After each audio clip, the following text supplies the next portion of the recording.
I'm here today to talk about saving yourself from avoidable heartbreak in your art pipeline. And this talk could probably be a week-long lecture, or maybe a semester or a couple years. So I'm going to try to fit a bunch of stuff into a half hour. So I have 2 slides. And I'm just going to go through some applications live and just sort of make points and show things, because I really hate to type. I'm an artist. OK, so I'm just going to jump into a Unity scene real quick and just show you what we have going on here. So I have this sort of gorilla guy I made, and he just kind of walks along. And there's one light in this scene, and he can do a bunch of little animations. And by the way, if that jump looks familiar, it's because I stole it from Will Goldstone. OK, so I'm just going to go over how this project set up and how to sort of achieve some of these goals. So first off, let me stop this. I'm primarily going to talk about 3D pipelines. The 2D stuff is kind of all changed since yesterday. I'm not going to go into that, luckily. So I'm going to talk a little bit about organizing your hierarchy and your project and sort of conventions to make at least 3D and 2D assets work well for the whole team. All right, so I'm going to go into Maya first. So here's a character that's rigged. We used TSMG, the setup machine game from Anzavin Studio, to do rigging on this. And it's an auto rigging solution for Maya that's really easy to set up, and you just press a button and it bakes down to a rig and animation that's good in Unity. So I just basically want to go over a couple things about this model first. If you actually looked at my first, this thing, the model over here where my cursor's going over, that's the model I originally just made in Maya, and this other model is what it turned into. And I didn't, it's not a linear, it wasn't just a regular jump. So basically, like to start for a character, I modeled in Maya that, and then I brought it into ZBrush. How many people here have used ZBrush at all? How many people here are 3D artists? Okay. How many are 2D artists? How many are not artists? Okay. It's going to be a little bit technical on the art side, but it's good for you to know, so that if your artist hands you shit, you'll know. Okay. All right, so this thing is a little wacky. Stop it. Okay, so I'm going to go over a couple things. So first of all, if you look at this model, I'm going to go into the outliner in Maya. And so this model is composed of a body, a tongue, upper teeth, lower teeth, eyes, gums, and that's about it. The reason they're all separated is because they're animated and they can be swapped out. So I can put different kind of eyeballs in, and they're going to deform. I can swap teeth out because they're just going to be parented to joints and all this. But one thing you want to notice is how they're named. So it's like the name of the character underscore body, and actually put 9K, it's about 9,000 polygons, 9,000 triangles. And so I did it for all the parts, and this is really important because when you go into Unity, you're just gonna, if it's like, by default, it'd be like p-plane 1, and you're gonna try to search for something, you won't find it. It's really frustrating. The other thing I did on this is if you look, if I get attributes, this is probably the first Maya talk at Unite. My materials, too. I named the material Sam Body Matte for material. And this is important, too, because when you go into Unity, I'll show you why. So I'm also just going to show you, in general, the hypershade. So these are all my materials for this. So it's body, eye, mouth, teeth. They all are using the same texture right now, but the flexibility is built in later so that in Unity I can actually just drop other textures in. And so basically, this character's in here, it's rigged, he's all optimized. The way I went about building him is actually from that other model, I brought it into ZBrush. And this is ZBrush. And this is the final low-res model. But I actually started with that other model, and I used something called Dynamesh. And it allows you to just like pull out of several, I don't know, I probably had like 100 polygons or whatever, and it allows you to keep pulling, and when it gets to the point where it distorts, it rebuilds the mesh for you. So you're kind of like additive clay, and you can model in symmetry. And so I do that a lot until I got form I wanted. And actually, this has been retopologized. What retopologizing means to take a mesh, a geometry, and then you go and you build another piece of geometry over it that has proper edges so it can deform when it's animated or unwrap UVs, and I'm going to talk about UVs in a minute. I think the original mesh that I wound up sculpting and out of Dynamesh was 13 million polygons, and this is 4,000, so in the end. So it's really amazing. It doesn't limit you. I'm just going to quickly, that's not my mouse. I'm going to quickly up-res this. Sorry about this. So ZBrush has the weirdest interface in the world, but it's a great tool. So it's doing its thing. Well, I'm talking about this, there are retopo tools in ZBrush, and they're automated. And to get the quality edge loops and just deformation, the lowest I could get the polygon count on that model to be and still look good was about 10,000. And everyone's like, oh, ZBrush is awesome. You just put guides and all this. But I spent a week and a half trying to get the auto solution to work. And I did it in about 4 hours in 3D Coat by hand. So there's still work to be done there. All right, so I up-res this. And you can see what this final guy looks like based off what that other mesh was. And ZBrush is kind of cool, too, because in here you have you can have multiple models, and they're called subtools.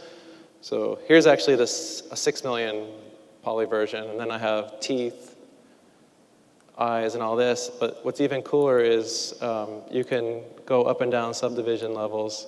So this lowest one is the one that is in Maya. And it's the one it's been retopologized. It already has its UVs unwrapped, and I'll talk about that a little bit later. And this goes into Maya, which then ultimately gets turned into FBX and goes into Unity.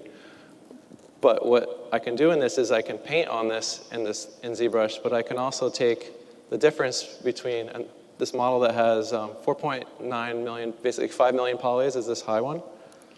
And I can bake the difference between the 4,000 and the 4 million and create normal maps that just work. But you do need to have UVs. And so I guess I'm going to talk about UVs a little bit, because that's another sticking point that makes a difference in Unity and Maya. So I guess the first point in this is that you want to name all your meshes something that makes sense to someone outside the program. I have some examples. Like, I've downloaded stuff from Asset Store just to see, and like there's this beautiful medieval village kind of thing, and the buildings are called like P-Plane 1, P-Plane 2. And so if I'm doing a search or going through code, I can't find that. The other thing is that before you rig a model in Maya, you want to make sure that you freeze transformations, you have it centered in the origin. It's like centered, freeze transformations, delete history, all this stuff that's wonderful. Also, I'm going to open another file about UVs. And so what UVs are is when you unwrap or unfold a mesh, a 3D thing. So if you imagine a box and you unfold a box, what it looks like. So quickly,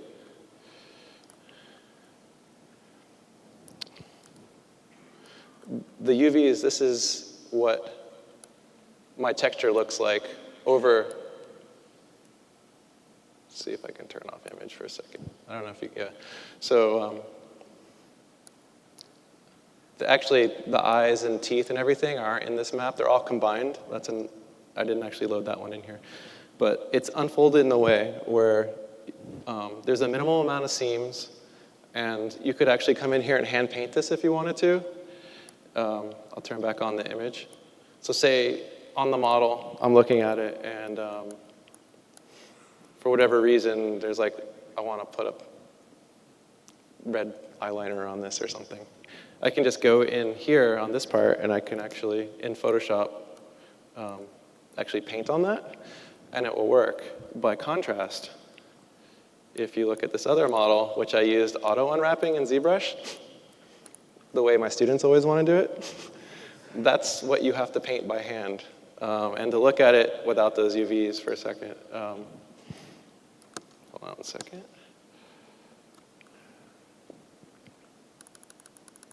And this one has a really badly named material too. So yeah, this is what ZBrush will do if you don't unwrap your UVs by yourself. So that's totally screwed up. But it's good for like a quick concept sculpt. So that's UVs. And the other thing about UVs is if you look in the upper left-hand corner, there's some numbers, if I can zoom out. So when I select this, it says it has 4,774 verts. And then for UVs, it has 5,471 verts. And the reason they're different is because when you cut seams, it counts the vertices twice. And I'll show you that in a simpler example. So this is the one I unwrapped. The one that ZBrush did, 24,679 verts. And that makes a difference in Unity when you're talking frames per second and all this. And a more simplified example of that is this plane. So we have two planes. They're 4 quads each, 8 triangles. So the first one has 9 verts, 9 UV verts. The second one has 9 verts, 16 UV verts, and if you look in the UV texture editor, this one I split the UVs. So if I go UV and go to this point, or say I select it here, you'll see it's selecting. I selected one UV here, but it's giving one UV here, but it's doing these 2 here. So it's counting that one twice. Wherever there's a seam, you're multiplying your vertices. And the other thing with seams is that when you bring them into a game and you have mint mapping in your game, it's like replacing textures as you go back in space from the camera. If you didn't add enough padding or space between these are called UV shells, like different colors, black lines will start appearing, so that ZBrush one would just be covered like a checker box. So you always want to put your UV seams in good places, and I'll show you that too. All right. The other thing about Maya, before I get into other parts of my talk, I don't really have that much longer, is referencing in your model when you want to animate it and baking out something. So if I say I have my walk,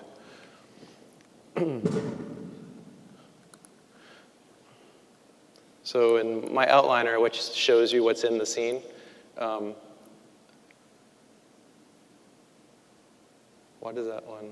Oh, that's baked. Okay, sorry.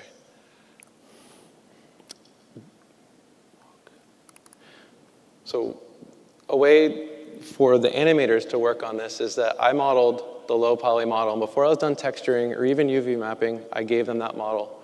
And they can rig it, which means putting a skeleton in it and start animating it. Meanwhile, I'm unwrapping UVs, and then I'm texturing. And you really should unwrap your UVs before you texture, but you don't have to in every package. So in ZBrush, you can poly paint, and it's dependent, your painting quality on your 3D model is dependent on how many polygons you have, which kind of sucks, because you're actually limited to, I think, I don't think you can go much over 13 million polygons and paint on it. 3D Coat actually creates a voxel form that uses PTEX, and it doesn't need UVs, and it doesn't matter what your model looks like, it'll paint perfect. And Mudbox can use PTEX too, but my Unity does not use PTEX. So in here, what we did is there's these symbols here. And so what we did is we took the regular model for this, I call it Sam Squanch, based off the Trailer Park Boys. Sam Squanch was imported in, rigged, into another scene so that it can be animated. So multiple animators can be animating this character, multiple animation scenes, but then I want to change something about the model. Like Raf Anzavin, who rigged it, he's like, you have too many edge loops, which are vertices, edges going around, places to deform. Can I take them out? A couple. And I'm like, okay. So then basically, he could do that, and then you just go back to the one that's being referenced in, and then all the other ones in all the other animations are updated, or any kind of change is updated. It cascades through. So I just basically play this, and he's going. And let's turn off the curves. So this skeleton here, it has a rig. And, stop. If I can open this really quickly.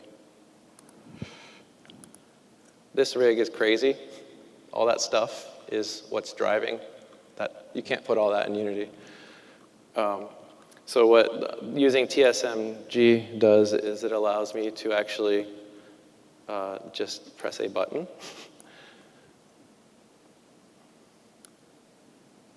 Bake, and it just baked it down. So I'll show you what it outputs that works in Unity. So then I go outliner.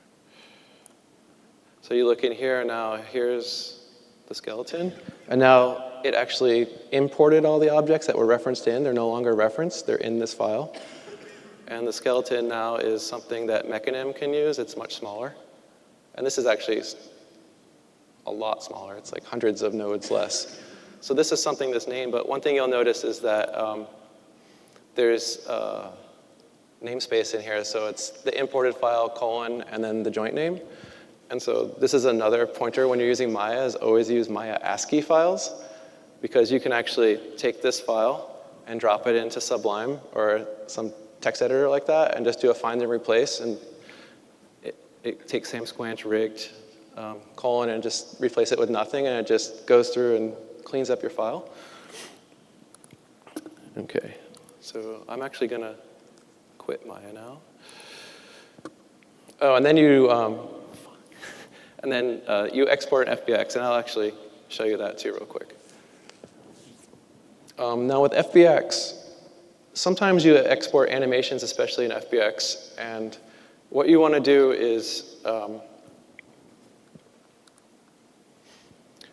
you want to name them when you export them as whatever that creature is. So the base one that's not moving as T-pose or whatever is just called, say like this, samsquanch.fbx. And every animation after that should be samsquanch at the ampersand, and then the name of the animation. And that way Unity recognizes them as being a sequence of animations. So let me just open one more scene.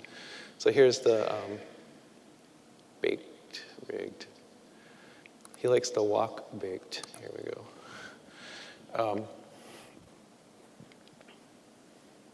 Hello. If it doesn't come up in a second. Uh-oh. Oh. Let me just do one other that works. I think I actually overwrote a file improperly. So here we go. So basically, you just take the skeleton, and I just renamed the base root. And you can see down here all the keyframes are baked in. And I just grab all the geometry associated with it, minus that thing. And I just go File, Export Selection. I just choose FBX, but you should go into the presets and make one for animation versus static. So in this one, it's going to export animation. But one other thing I recommend with FBX is that you go down here to the version, and you don't use the latest. You use like 2009 or something like that, because sometimes weird stuff happens in Unity where the most recent FBX kind of breaks your animations, like they don't work. and usually is fixed by reverting to a lower number. So I just say, save preset or whatever, close, and then export. And it will put out the baked thing, and I'm not going to do that right now. What I really want to talk about now is actually in Unity, and to show you, you saw the UVs, so let's go to the Unity thing. Quit this. If I quit this, you'll get a better frame rate. All right, so back in Unity, I imported the characters in. Here's my, I guess this is kind of last important part, is how you organize your scenes. So here's all my assets.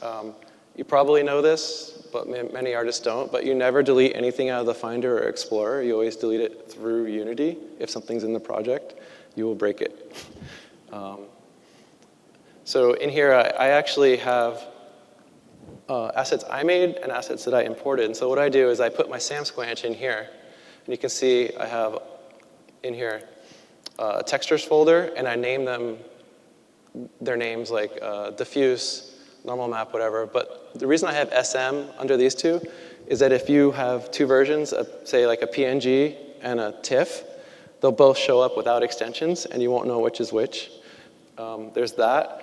There's also people, a lot of times, I find it better to put PNGs into Unity because you're using version control, hopefully. And so say your PSD, your Photoshop document's 50 megabytes for a 4K map, and I usually render out twice the size. My texture's 2 or 4 times the size that I'm going to actually use them, because Unity will sample it down and anti-alias it nicely. But I'll get 50 megabyte textures. Like that normal map was 50 megabytes. But when I put out the PNG, when I look here, it's 4 megabytes now, and this is at 4K. So when you're doing like source control, you're going to kill your whole pipeline if you're putting these huge files in. So I usually pre-compress it as make it a PNG ahead of time. And so they're all named, the character names. I have all my animations in a folder, and their name, Sam Squanch, and then the name with the idle. And the name of the animation is actually here. Like when I exported it, it was not only just Sam Squanch at, but it was Sam at walk forward. And the reason I do that is because the video clip now says Sam walk forward. I don't know how many times I've imported different animations from different characters, and they're all called walk. But they're not the same walk. They're walk for this character, walk for that character. So you should put the name of the character in the actual animation name afterwards, in the second part of this. It's really helpful. Also here, you'll see all my separate submeshes have the character's name in it too. And then I made a character controller with, actually I stole it from Will Goldstone and changed it, and named it the character too, so I know it's that character's. And then I'm actually using, I made a prefab to go in there. And then the scene is named him too. But then I have asset store, and I keep them separate. So I have asset store assets, and I'll just like put the name of what it is in here. Yep, so everything's pretty much named from where I got it, so I know where the issue comes from.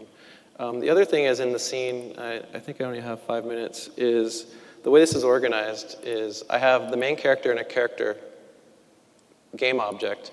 Now when you create a game object, its position, its transforms are not zeroed. Always zero them before you do anything. Because if you're going to transfer it somewhere else, it's going to be like, way the F over there, right? Do that. If you're going to make a prefab of something, make sure it's zeroed out. Because you'll make your prefab of, like say my character's over there, and I make a prefab out of it, when I drag it into another scene or something else, it's going to be like way offset. Its transform's going to be here, but it's going to be over there, and so not good. So zeroing out game objects and things like that. I use a lot of game objects. I created one called characters, and then I put the character into it. I made one called lighting related, and then I made these sub ones like light probes or something else. But I made dynamic light group, a static light group for baking light maps. And the reason I did that is because, like right now, all the lights are on. That's why my frame rate's so low. I can click this button, they're all off. All the lights are off, but you didn't see anything change because I baked them. But in one click of a button, because they're in a game object, I can turn them all on or off. So that's really helpful. And then I have static props. So if you're going to bake light maps, you have to have it be a static object. And so they're all in one thing. So I just click one button and they're all static, and I can actually, their transforms, the game object are zeroed, so I can just grab them and pull them into the scene and they'll all be right in place. And then here's I named game objects. I made game object groups of all the other props I brought in, and they're all, organized so that they're all zeroed out, and I can move them, and it's all organized. I can just turn off whole sets. And then the VFX I have in their own thing, and they're dynamic. So let's see. I have a few minutes. The other thing I wanted to show you is I actually imported other animations that were in the Mechanim tutorial. So for this guy when he's walking, this is animation that RAF fans have been made. And Mechanim is not controlling the joystick, it doesn't understand, but it doesn't need to. They're already keyframed. But this turning and running is one that came with the Mechanim demo. And I just retargeted those animations. When he goes backwards, though, he looks kind of weird. His arms get together. I have to mask out the arms from those animations, but I'm using an animation that doesn't go with him. And then his flip is the Mechanim one. But yeah, and then using light probes is a really good idea too, because, the other thing, light probes, see he's like, I'm gonna try to get him inside, but my camera is kind of weird. He does have a shadow. There is one real-time light in here. Oh, that's painful. Anyway, if he goes inside, which I'm not gonna be able to do because my camera's turned around, he'll actually pick up the ambient light that I baked into the scene because of these light probes. So I recommend using those too. And I'll just click on the light probes real fast so you can see them.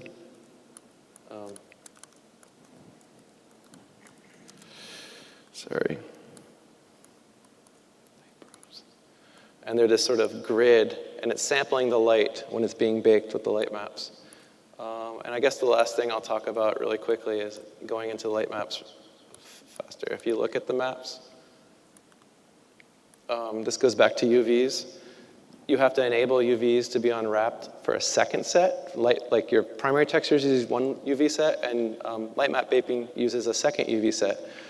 The difference is your primary UV set, they can overlap the UVs. Like you can texture half your character and have it be symmetrical and have the UVs overlaying, but your light maps have to, all the UVs can't be touching. So Unity will unwrap them. If it unwraps them though, because of floating point precision differences on Mac and PCs, sometimes you get all kinds of weird things, like if your team's working on Mac and PC. So you can actually unwrap them yourselves, create a second UV set in Maya, and it helps that problem. So this will all optimize your game for anyone to come and use it. It's organized, you can come and see what's going on, and you're not gonna screw up the rest of your team. So I guess that's sort of all I'm gonna say. I might have a minute for questions, if anyone has one. Any questions? I guess there's a microphone somewhere.